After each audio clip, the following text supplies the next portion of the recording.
Good evening. Well, We'll call the September 10th, 2024 work session to order. Good evening. Approval of the agenda, approval of the minutes. So the regular minutes from August 27th and the work session minutes from August 27th. Any issues, comments, questions, concerns? Hearing none. 5-year service pin to City Clerk. Victor, congratulations. Oh,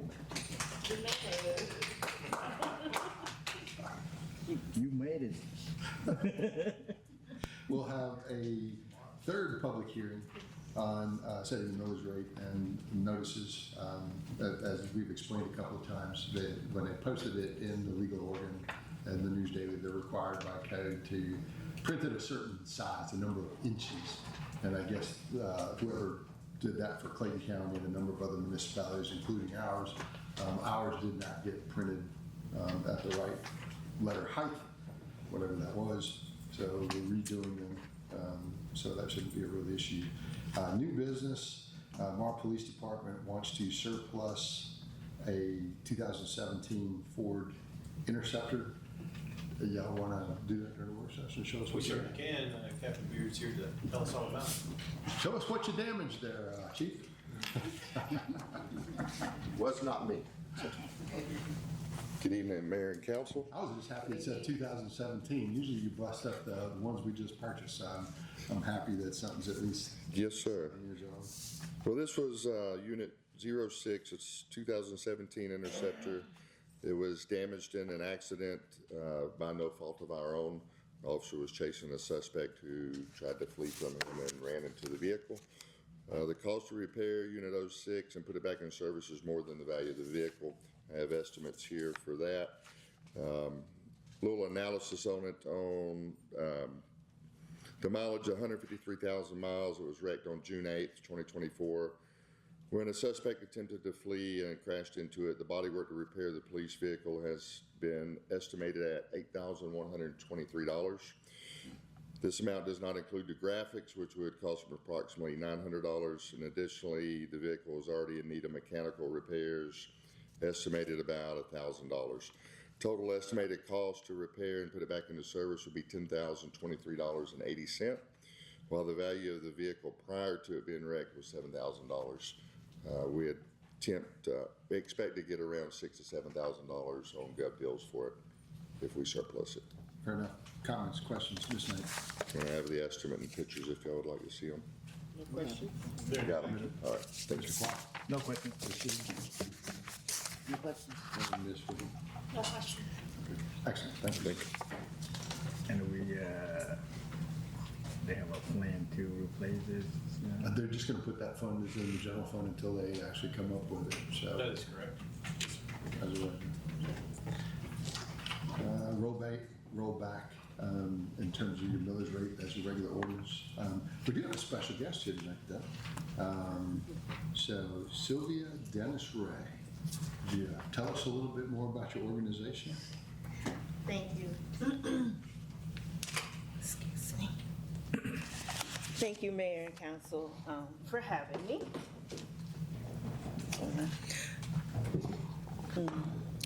My name is Sylvia Dennis Ray, and I am the Executive Director of the Alzheimer's Services Center, and we're located in Morrow. I gave you each a handout of a little bit about what I'm going to talk about. We help loved ones create new memories, okay? So what I'm going to talk about is a little bit about the ASC, our mission, our goals, our market, our services, and then give you our contact information. So the Alzheimer's Services Center, we are a 501c3 nonprofit organization, and our clients are those that are diagnosed with Alzheimer's disease and any other related dementia, and we have been servicing them since 1990. The ASC is a premier center that help those who live in Clayton County and other surrounding counties.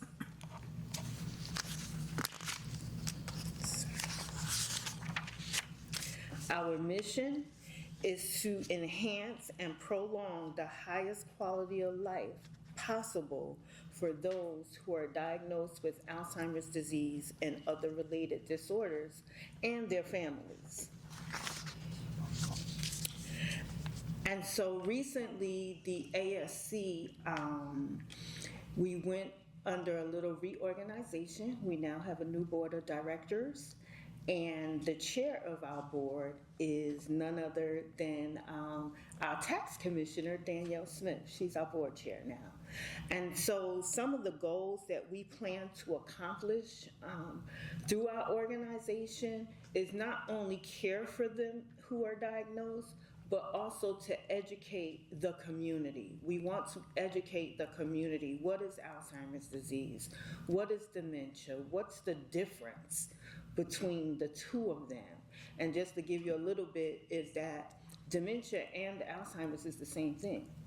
Alzheimer's is a form of dementia, and it's just the most common that everyone knows. They don't know the other dementias that are out there. And so there's other ones such as vascular, Lewy bodies, and other types of dementia. So that's what we want to do. We want to educate. And we're going to educate, how we're going to educate the community is by doing fundraising events, by doing educational seminars, and also by going to meetings and letting people know about the disease. Because I don't know if you're aware, but September is World Alzheimer's Awareness Month. And one of the goals is to educate about Alzheimer's disease. So we want to do that as well. Our market, again, are those who are diagnosed with Alzheimer's disease and other related dementias. And we used to say seniors who are diagnosed, but statistics are showing that people even in their 40s and late 30s are being diagnosed with some type of dementia. The services that we provide adult day services, and during those services, we provide activities that stimulates the brain, and both socially and mentally. We also have our personal care home side, which is the new side, because we used to, before COVID, it used to be only weekend respite every other weekend. But since our new board has come on board, we do have a personal care home license. So we want to utilize that personal care home license and reopen that side of the facility as a personal care home where people can come and they can live there. And we'll also have respite beds. So right now we're licensed for 5, and we're trying to get it up to 8 so that we'll be able to provide people, at least 8 people, with somewhere to live if their loved ones feel that they can't take care of them any longer in the home. And the final service that we have is caregiver support services, and we do that through our respite care, through our support groups. We have a monthly support group once a month, every 4th Thursday of the month. And we also have a relaxation room where they can come and they can just sit in the massage chair and just relax. And we have the gym as well for them that they can utilize.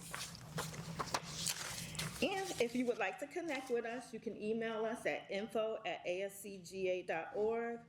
We're also on social media, ASC Morrow, and you can call us 770-603-4090. And in closing, I just wanted to say so I was saying about education. So we have 2 events this month where we're educating the community. On Friday, we're showing a documentary called Remember Me, Dementia in the African American Community. And it's a must-see documentary.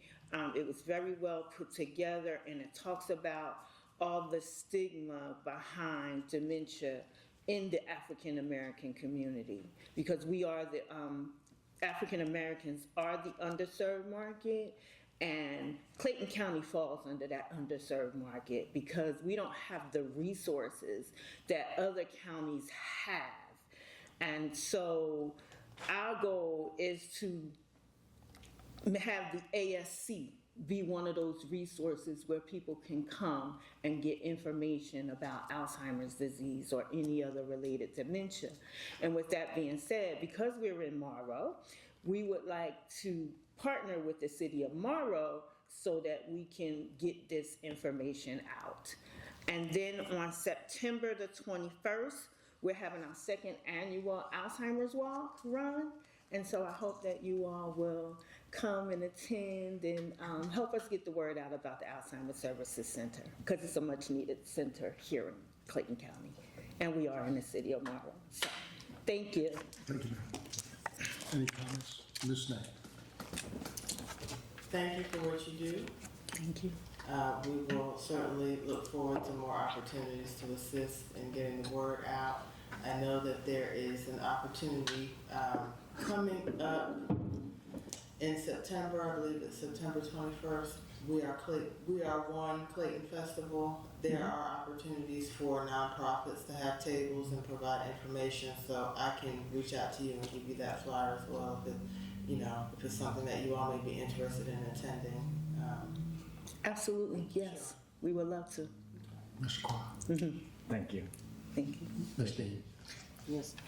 I know you said that you reopened the center. Previously, I kind of went over there a few times. Okay. Do you have any like a daycare program right now for people that can drop them off and pick them up later? Yes, currently our daycare is open Tuesday, Wednesdays, and Thursdays. Okay. Our hours are 7:30 till 4:30, and drop off is at 8 and pick up is by 4. So yes, that part is already open. And what about the weekend stay? The weekend stay, we plan to, so we're working with the fire marshal now to get our capacity up and to make sure that we're ready to reopen the other side of the building. Yes. So prayerfully within about a month, we're hoping we'll be ready. Yes. Yes, ma'am. I really appreciate what you do for the community, especially that in Clayton County, the underserving for this program. Personally, I have a family member that dealing with Alzheimer's dementia actually. So I know needed, especially minority community, because we don't have much information about it.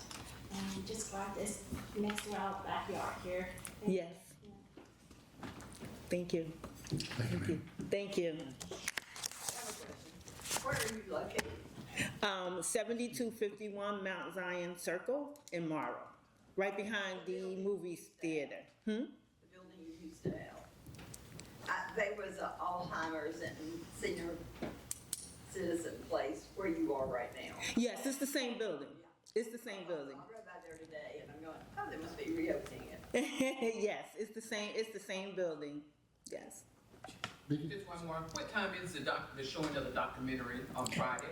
On Friday, it's at 5 p.m. And it's at Flint River Community Center. I'm sorry, I didn't say where it was. I do have some flyers with me.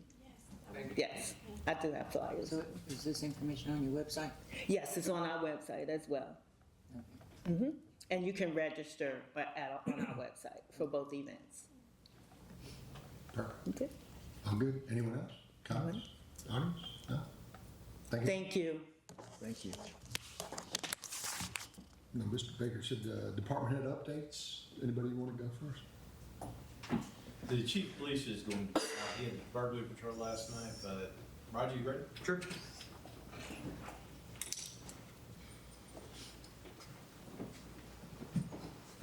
See if I can fumble my way through operating this.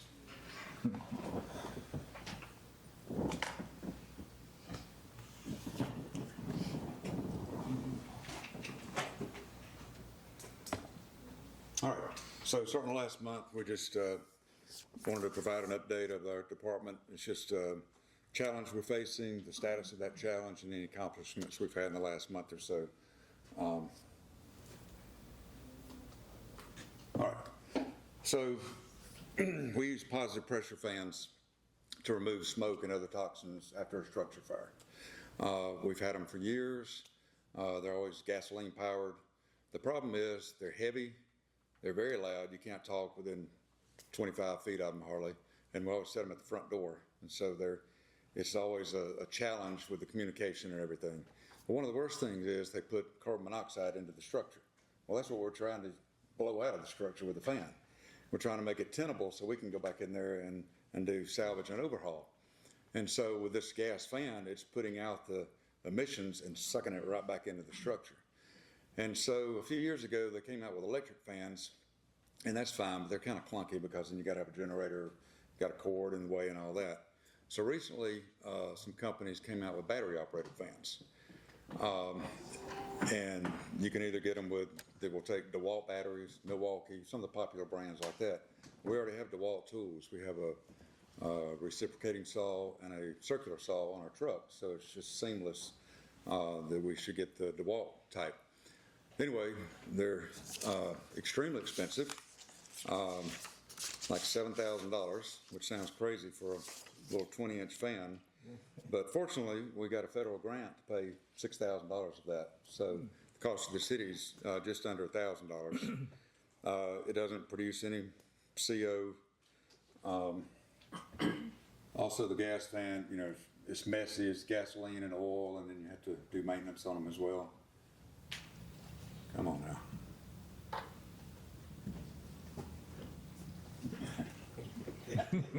He can see it wouldn't take long. He's staring at you. I'm sure it's easy. Oh, look at that.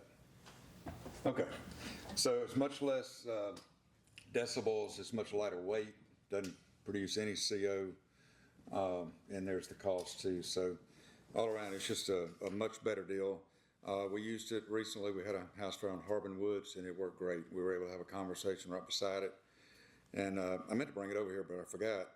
It also has a mister that is a magnet that goes right here on the front, and it has 3 little jets. We put a water hose in there, turn it on, and it puts out a mist and blows the mist. So we're able to use it for rehab at that same house fire.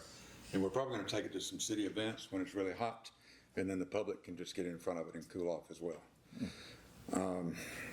It also came with a 20-foot by 20-inch extension hose that we can hook to the front, and we can run that remotely somewhere if we want to get fresh air infused somewhere else. So, as far as accomplishments, Chief Moss applied for a grant through the state to host a trauma class at the Morris Center, and it's up to a $6,000 value, pays for instructors, rental on the facility, books and that sort of thing. That's coming up, I think, in October. And then I mentioned previously we had the house fire on Harbin Woods Drive. I'm very proud of our crew. They made an aggressive interior attack and stopped the fire. It was fixing to get into the attic. It had actually broken through the ceiling over the stove, and got a lot of charred wood in the attic, but they got in there quick and knocked it out and did a really good job. Saved a lot of the structure and most of the contents, and without me saying, y'all know whose house it was, and he had hundreds, maybe thousands of these little things that he makes, and we were able to save almost all of those. So they did a great job. A couple of things I didn't put on here is the blood drive. I think it was on 2 weeks ago. I think so. And Lana LeBay is usually our volunteer, and she had something come up, so she reached out to Vicki Jennings, and she took care of it. And I think Councilwoman Wynn, you suggested a friend or something, Savannah. I hear she was a great help too. I think we collected about as many pints of blood as we ever had, which was 23. So Mara really showed up and did a good job with that. Any questions on the presentation? Yes. For the battery for the fan, I said it's 2. Takes 2 DeWalt batteries, just like. What's the cost for those? Are they? Well, it was included in the price. I don't know what the replacement cost. Probably $300 if I had to guess. And life span of it, or how often do you have to? 3 to 4 years. Oh, okay. And it's a hybrid fan, actually. If the batteries go dead, which they did at the fire on Harbin Woods, then we can plug it into a generator. Okay. So it's not out of service once the batteries die.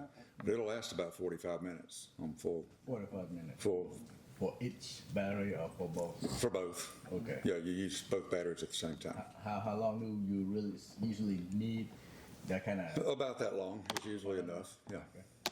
Sure is. Okay, cool. Other questions? Ms. Knight? No question. Ms. Wynn? Savannah told me that she was impressed with the blood drive, and a lot of young people was there, and like teens, so I recommend all the teens, especially the youth council here, if you can give some blood. Yeah. I didn't think we were gonna ask for your blood right away.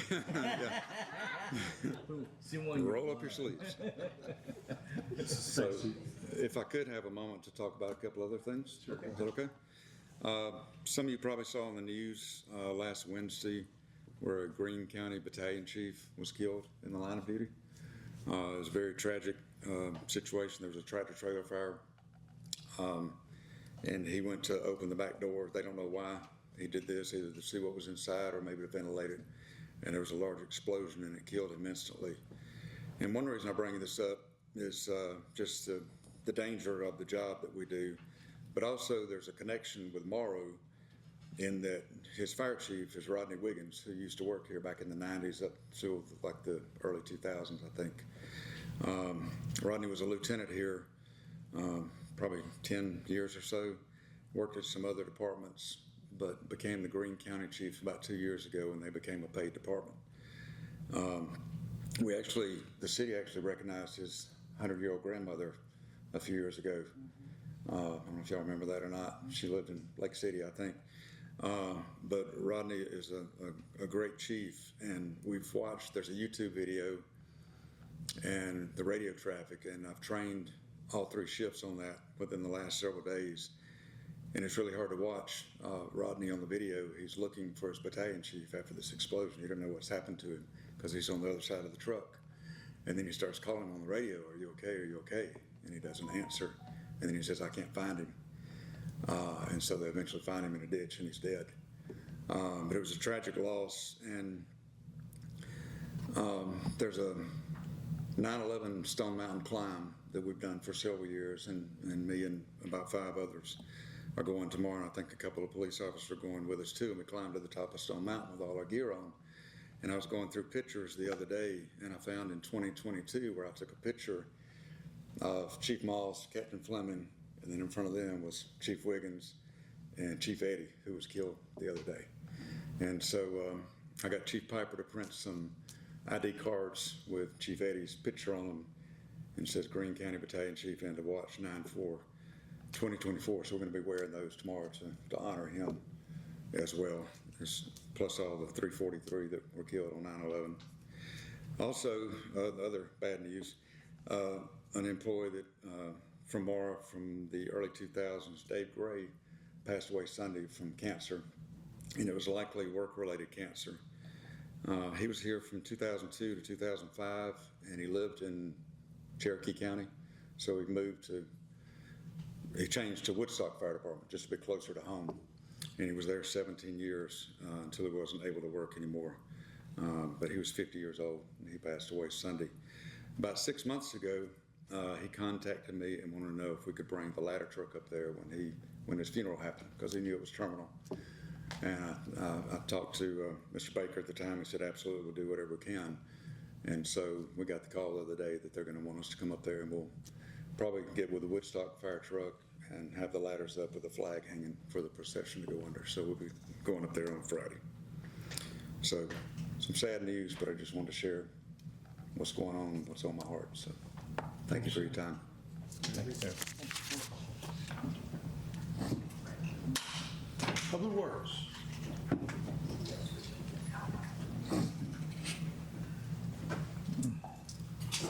Good evening, Mr. Mayor and Council. Good evening. Give me just a minute, I'll see if I can figure this thing out. Just click it. Just click it. And then we'll see. Okay. All right, this month we ran into a couple of challenges. The main one this month was our pathway system. Section of pathway system we ran into, the biggest problem was in between Reynolds Road, the path that leads under the 54. The wooden bridge that was covering the creek there was extremely rotten up underneath it. The top side looked great. If you'll see these pictures here, the boards are actually rotten and have actually started to collapse here on the side. So right now, the bridge has actually been removed and we've got some new beams that are being installed. We're going to fix that problem. We're not going to have that issue again. We're continuing to work right closely with our playground designers for the workout area at City Hall that we spoke about last month. And the guardrail replacement on Lake Harbin, which I'm going to show you in just a second. And then we're currently setting up for events we've got going on, getting ready for Halloween. We're already prepping for Christmas. I know it's September, but we're already at that point. Here's the guardrail we replaced on Lake Harbin. I don't know if any of y'all remember seeing how crunched it was. But now we've got a nice, shiny, safe guardrail right there in that curve. And everything's good to go on that. Any questions? No question. Good job. I do. At the, what do they call it? Yeah, they changed that out. They did change those out to a new style. Yes, and they put one on the other end. If you came from the other direction, there actually wasn't an end piece on there. It was just bare metal. So when I had to replace it, I had them put an end cap on both sides. So what is that made from? Is it? It's got some rubber behind it. It's like a cushion. Okay. But it's supposed to take the impact. Those posts that are in there, those are actually driven down.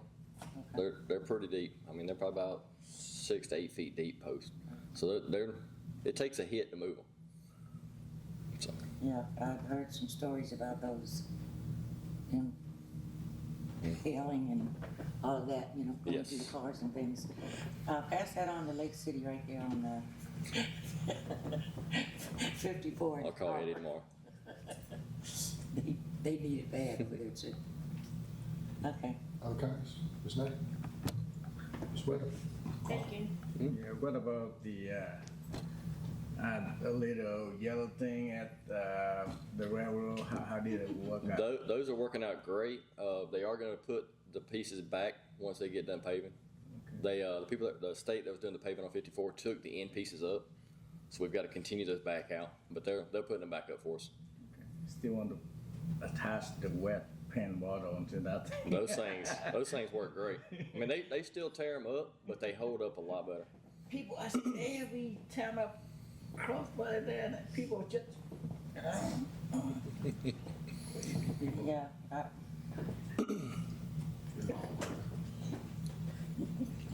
Now look at me, I don't hit it. I thought you had a solution. One right now is working pretty well. We're working on a long-term solution, but that's a property solution. No, you need to come on our side of the tracks for a while. Step up the game? Yes. Hire somebody pay $15 an hour, sit there, just write the ticket, you pay. That's a cost-effective approach. Yeah.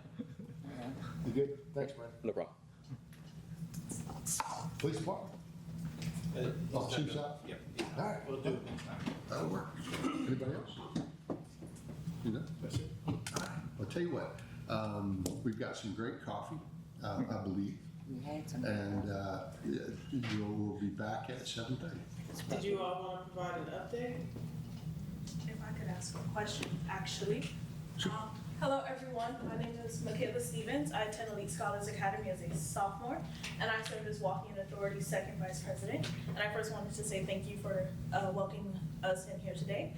Earlier, you mentioned a blood drive and asked us to donate blood. Sadly, some of us aren't old enough yet, but those of us who are old enough actually might be donating blood next Thursday, September 19th at Elite Scholars, because a council member of ours and a classmate of mine, Kim Van, will be hosting a blood drive herself as her class president of class of 2026 at Elite Scholars.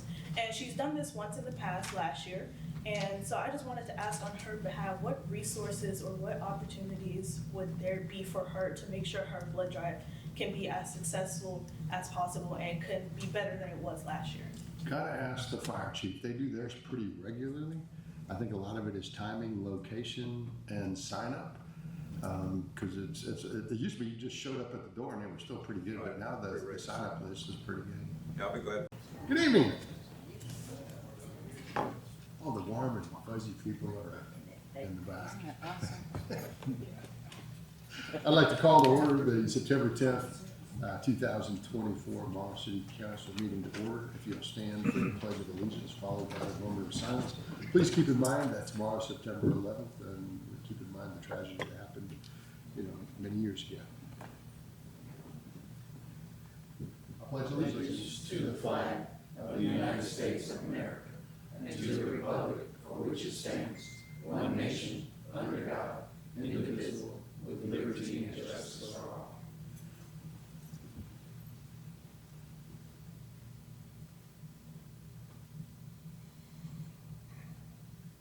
Please be seated.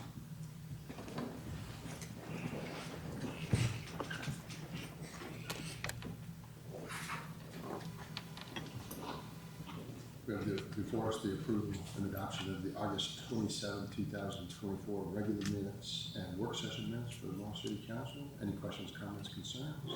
Hearing none, do I hear a motion to approve? So moved. Do I hear a second? Second. Motion properly seconded. All those in favor say aye. Ms. Smith? Aye. Mr. Clark? Aye. Ms. Dean? Aye. And Ms. Williams? Aye. Presentations, 5-year service pin. City Clerk. Victor. Oh, we look surprised, did you? Did he misspell his own name? You got Chris it. had it out here already.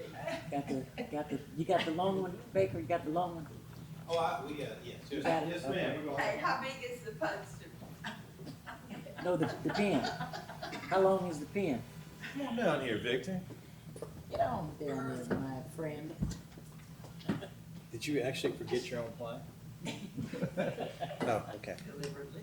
Come on around here. Mr. Collins, would you mind, he's requested a blood crest with this 5-year pin. Would you like to get that started? He doesn't know what that is, but he will. I don't know. Go feed him, he can't handle a blood. Yeah, that's right. It's not long enough. Now, in your 5-year service pin, it has what looks to be like really small diamonds, but I assure you, we can't afford that, but it does look impressive.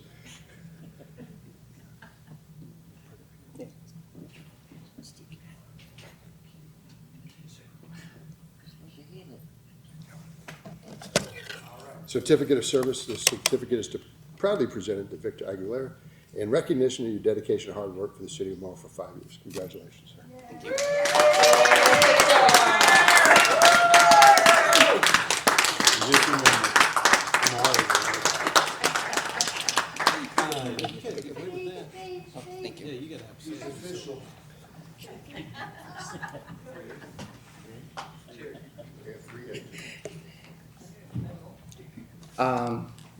I was just gonna be brief because usually I'm on the other side of this. Thank you, Mayor and Council. It flew by. That's all I can say. I didn't even realize it was 5 years, but I love every day what I do. Thank y'all for. I feel this is the only place that I feel like my ideas actually or my suggestions actually make a change, and the citizens too, very involved and very participant. So thank you all.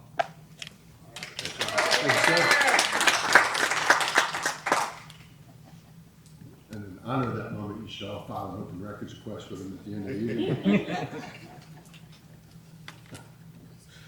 Public hearing. So the public hearing, as it's stated a couple of times, we had a public hearing this morning. We had another one at 6 o'clock. We'll have this one this evening, and we'll have one more on Tuesday.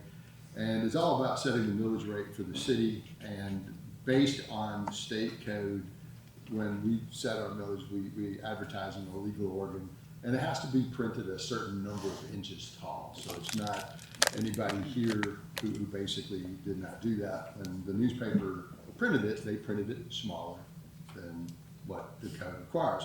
So not only the city of Morrow, but Clayton County and a number of other people had the same problem. And that required us all to start from scratch and to talk with you 3 more times on something. Now, in our case, our millage stayed the same. We're in pretty good shape. if you were Clayton County and you had to have a millage change from 12 to 15, you know, you got 3 times the fund that we're getting. But we'll open the public hearing. Any comments, questions, concerns from the audience? That's about as many comments as we had the last time. Comments from the city council? Hearing none. We will see you one more time next week, and we'll have a special call meeting, and we will adopt the budget, well, not the budget, the actual millage rate at that time. New business, as we heard from the police department, it was related to a beat-up vehicle that was involved in an auto accident, which is Unit 6 of 2017 Ford Police Interceptor. There's a VIN number, millage rate, and they're asking to surplus that and sell it and put the funds back into the general fund. Any questions, comments, concerns? Hearing none, do I hear a motion to approve? So moved. Motion, do I hear a second? Second. Motion probably seconded. All those in favor say aye. Ms. Nutt? Aye. Mr. Quah? Aye. Ms. Dean? Aye. And Ms. Wynn? Aye. Excellent, thank you. We're still listing this as the first reading, and that is basically to set and declare the tax millage rate in the city of Mora. And our second reading, is that gonna be at the following? Yes, yes. Okay, got it. So the second reading will be September 17th at a special call meeting. That is it. Any questions, comments, or issues from the citizens themselves? Hello, Miss Joanne. I missed you. I saw you coming around. Questions, comments from the city council? Ms. Nutt? None today? Mr. Quah? No. Ms. Dean? No comment. And Ms. Wynn? Just a friendly reminder that we will have the International Night Market this weekend from 2 to midnight, and then the Moon Festival is 2 to 12 midnight too. We're expecting a lot of big crowds and a lot of food, different food. Please come and join us. Thank you. And I'll reiterate that. So we have a Van Halen tribute band that's gonna open for us about 2 o'clock in the afternoon. It's gonna be very good. We have a Jamaican gentleman that will start right after that, I think 3, 4. Then we have a series of the Hispanic people are pretty famous, so that'll be fun, and we'll close out the night. We did learn this afternoon, I always hate to tell you things that I can't confirm, but I did see a flyer. So this would be a third party bringing Kool in the Gang. Is that what it is? So supposedly he's doing a concert in Stockbridge, and they've invited him up here as a VIP guest, and he will be here at 11 p.m. And he will be in Unit 900. The flyer's here. I will have it. What I can't say is, can I confirm that these guys will be here? Somebody put it on a flyer. Gosh, that has to be true, right? You know, like I read it on Google. But I have enough reliability to state it to you that I believe it to be accurate. And so look for that to be some fun. And that's just, that'll be Saturday night. So on a Saturday night. And obviously we have a hurricane coming through, and we're not 100% sure which direction it's going to take. So right now it's just kind of hitting the Gulf Coast a little bit. It's a low-level hurricane. We're more interested in rain. How is the weather going to hold out for us? And if it kind of goes toward the Midwest, great for them. They need the rain. But if you get a high pressure system and it kind of holds, it's just going to kind of roll right over the top of Georgia. So I don't anticipate, gully washer type of stuff, but we will have some intermittent weather. The good news is so will everybody else. So no matter which event you have, you should be there. But come out and enjoy yourself. This has the potential to be one of the biggest events the city's put on in terms of the practice of it. And we do have a list of what everybody's playing, and should be a blast. So 69 vendors. So that means just about every food type you can possibly imagine.